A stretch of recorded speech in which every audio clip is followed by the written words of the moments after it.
have to emphasize, a testimony of the success of the foreign policy agenda of the new direction government to project and promote Sierra Leone on the global stage as a credible... How do you measure success? Sierra Leoneans, how do you measure success? If you're a father in your house, how do you measure success when it comes to your kids and the kind of lives they are living? How are these guys grading success? How can you say you are successful when the least amongst you have not been uplifted? That is the question I want these guys to ask themselves. You're claiming you're successful, but there's no healthcare. There is no electricity across the country. Your people are virtually drinking water from the ocean. Basically, Sierra Leoneans are actually drinking water from the ocean. But you're claiming that you're successful. You're claiming you have success. You cannot provide clean drinking water for your people. The people have to get water from the ocean directly. But yet you want to sit at the United Nations. Listen to this.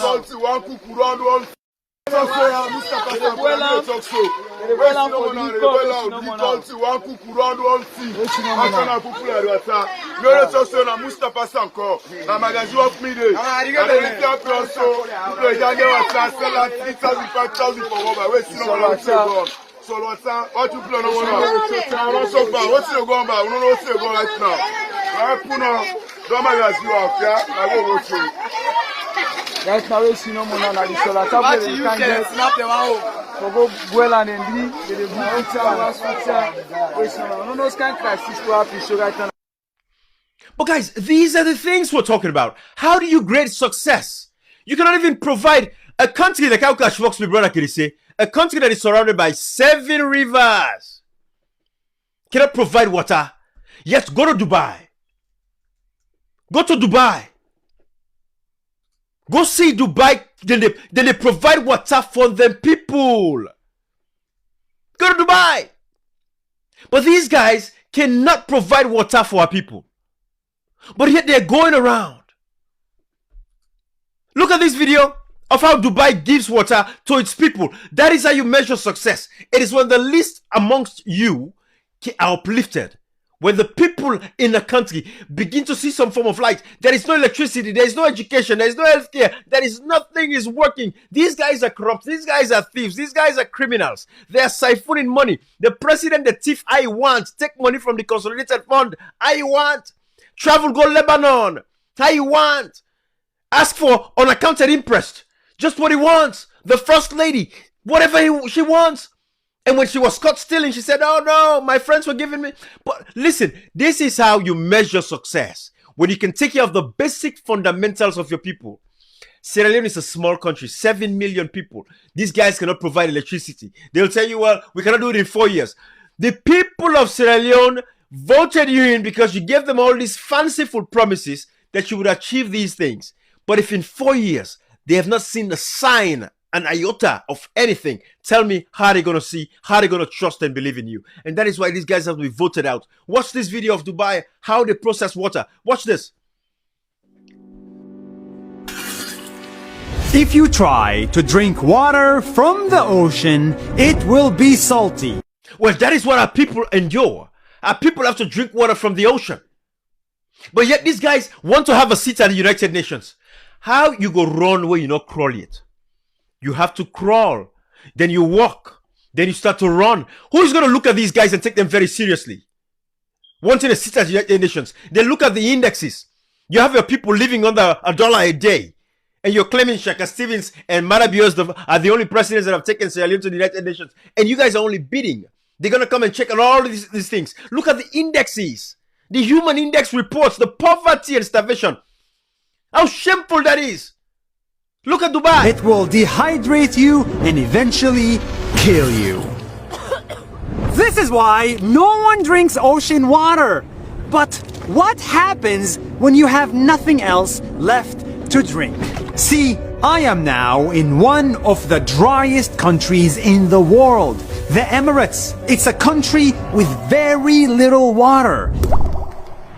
It has 0 rivers, it rains 10 days a year, it is surrounded by salty ocean water, and 90% of its groundwater is also salty. In other words, 10 million people live in the desert with not enough water to drink, not for humans or animals. This isn't just the Emirates. 99% of the world's water cannot be drunk. It's just too salty or too frozen. But for the first time ever, I want to show you the step-by-step process of how this country found water. The first thing they did is collect the only water they have, ocean water. Then they built this. Tens of these factories that specialize in one thing, removing salt from water. They take the ocean water, pressure it, and put it through a filter that does not allow salt to enter. Salty water goes in here, and fresh water exits from here. This is a crazy complicated process. Every day, not thousands, not millions, billions of liters of waters are cleaned this way. Every day, billions of liters of ocean water enter salty and leaves clean. Now, 90% of the entire country's water comes from the ocean. It is the highest in the world. Okay, so we're here at a farm in the middle of the desert, and I have this. This water came straight from the ocean, and it was desalinated in the process, and now you can use it to actually, feed the animals, feed the plants, and it's very cool, it's very warm, and it's very drinkable.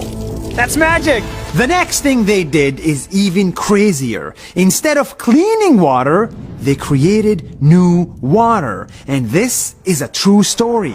They sent planes all the way to the clouds and released salt in the air. They have a lot of it. Because of the salt, the clouds grow bigger and bigger, and eventually they rain fresh water into the country. This is called cloud seeding, and in 2017, they did it almost every single day. And when that water falls to the ground, they catch it. All the rainwater they collect here by building a huge dam. And this fresh water is what keeps the people alive. I don't think people appreciate this enough. But this water is fresh water, it's rainwater, that was supposed to go to the ocean and become salty. But they caught it before it went to the ocean in the middle of a dam, and they made this lake. But most importantly, you can drink this water. From desalination to cloud seeding to dam building to well building, humans are doing the impossible just to find water. And the big idea here is simple. If we have to go and seed clouds and do all this complicated stuff, the least we can do is save water when we can and turn off that water sink.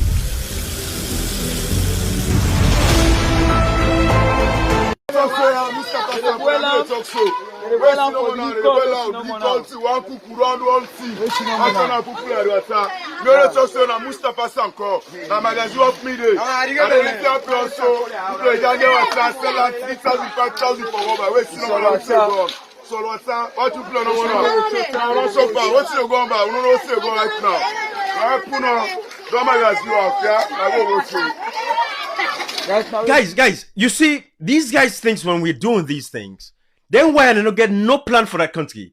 Show me when these guys had any initiative along that line of solving problems. So fake PhDs, so fake degrees, because these guys, it's all about themselves and not about the people. That is why they have no ideas. They have no ideas to solving the problems that we're going through. Yet they will take all what is happening. They say the war in Ukraine is the problem. That's why we are suffering. But then when you compare the good things with other countries to that of Sierra Leone, no, they don't want to compare the fact that in Ukraine today, Ukraine get electricity. In Ukraine today, they still have water. They are being bombed by Russia, but they still have the basic amenities. In Ukraine today, they can still provide healthcare for the people. In Ukraine today, they take care of their people. But when it comes to these idiots that we get in Sierra Leone, you get these miscreants that we have within this SLPP, these dedicated fools, these dedicated sycophants and idiots. They would always want to compare the negatives with what is happening in the other parts of the world. But nothing good for Sierra Leone. This is how, unpatriotic these people are. There is a certain hate that these guys have for the country. It is beyond human comprehension. Because these guys, the only thing they think about is them tribes, their political party. They're so myopic. They don't see beyond that lens of saying, you know what? It's about Sierra Leone, putting the interests of Sierra Leone first, putting country first. So all of these ideas of how we can solve water crisis, that is not their priority. Their priority is to suit the needs of the international community, is to parade themselves as these wonderful guys, because it's all about perception to them. How the international community views them is what is important. So when you look at this idiot right here, this criminal, this thief came from London, to come and tell people that it's okay if you have, a contract, use 99%, but the 1% you can put it in your pocket. This criminal, this thief from the African Express, using millions of dollars, going across the world to launder their image. We've seen all of these things. Listen to this video of this idiot. These guys have no ideas on what to do. This is a new direction, new generation, new government. Do road, please make sure if they give 100 million euros, if it's possible, use 99% of that for the road. Many people then say you don't do the road. That 1% you put on a percent of that. Use 99% of that for the road. Many people then say you don't do the road. That 1% you put on a pocket, not a bad thing. That 1% you put on a pocket, not a bad thing. That 1% you put on a pocket, not a bad thing. So tell me this guy is not a criminal. Tell me this guy is not a thief.